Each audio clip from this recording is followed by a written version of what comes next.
ముఖ్యమంత్రి చంద్రబాబు నాయుడు చిత్తూరు జిల్లా పొంగనూరు మండలం మార్లపల్లి గ్రామంలో మారుమూల గ్రామంలో ఉండే ఆంజనేయుడికి చంద్రబాబు ఆహ్వానం పంపించినాడు. ఆయన ఆహ్వానాన్ని నేను శిరసా వహించి సంతోషపడుతున్నాను.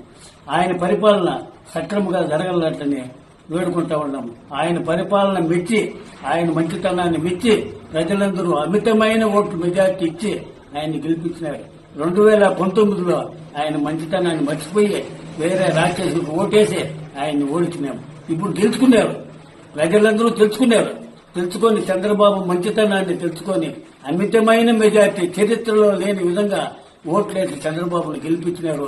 ఇప్పుడు రేపు సీఎం కాబోతా ఉన్నాడు. ఆయన మంచితనాన్ని ఒప్పుకొని ప్రధానమంత్రి మోడీ గారితో కూడా ఆయన ప్రమాణ స్వీకారానికి వస్తా ఉన్నాడు. కోట్లాది మంది, లక్షలాది మంది ఆయన ప్రమాణ స్వీకారానికి అందరూ హాజరవుతా ఉన్నారు. నాకు ఆహ్వానం పంపించినాడు. కానీ